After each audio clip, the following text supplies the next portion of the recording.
And now it's time for a more lighthearted segment, Good Actually. So Nathan, why do we do Good Actually?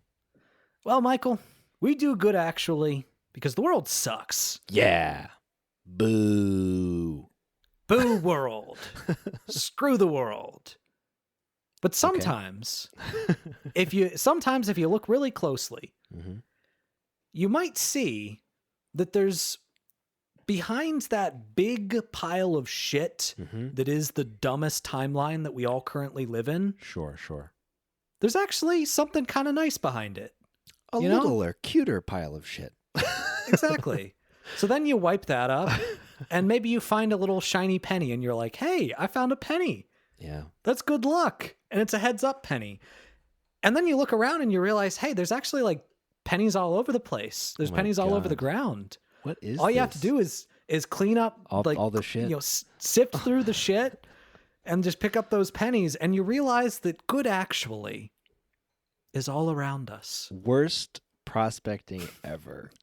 You know what you get after a day of sifting through poop? Pennies. It's legal tender. You sound like a capitalist overlord. All right, That's Nathan. me. That's me. So, Nathan, you capitalist pig, what is our good actually today? Our good actually, it concerns a subject that we've talked about on this pod before. So, a panel in the Fifth Circuit Court ruled in a 2-1 decision that Mississippi's state constitution, which bans current and former felons from voting, violates the 8th Amendment of the Constitution, which is in regard to cruel and unusual punishment. Now, it is possible that this will be taken to a larger panel, but if this decision holds, 30,000 people in the state of Mississippi who have already served their sentences for felonies will get their right to vote. Awesome.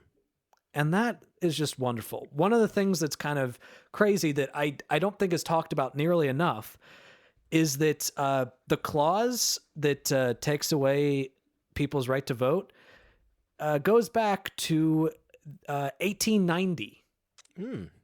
What was going on in 1890? Jim Crow. Interesting. So basically, the provision was adopted into the Constitution around the time of the expansion of black suffrage, which, by the way, is something that the ruling specifically notes. It says, quote, it was the state, quote, adopted it in reaction to the expansion of black suffrage and other political rights during Reconstruction. Basically, the idea was if we can't keep them as slaves, we're going to criminalize the shit out of everything they do and then use that criminalization in order to basically prevent them from being able to vote. Yeah. Like over-policing. Like we talk about over-policing a lot today. It was even worse back then. Oh, yeah. Absolutely. In fact, a lot of the original law enforcement that the law enforcement agencies, local law enforcement agencies that were created in the United States were originally slave patrol, basically. They're overturning a Jim Crow era disenfranchisement. And if this does hold, then 30,000 people will have the right to vote again. That is awesome. That is great. And news. that is great news. That's really powerful. We'll see if they appoint a larger panel to look at it. But in the meantime, let's celebrate. Absolutely. Good actually is all around us.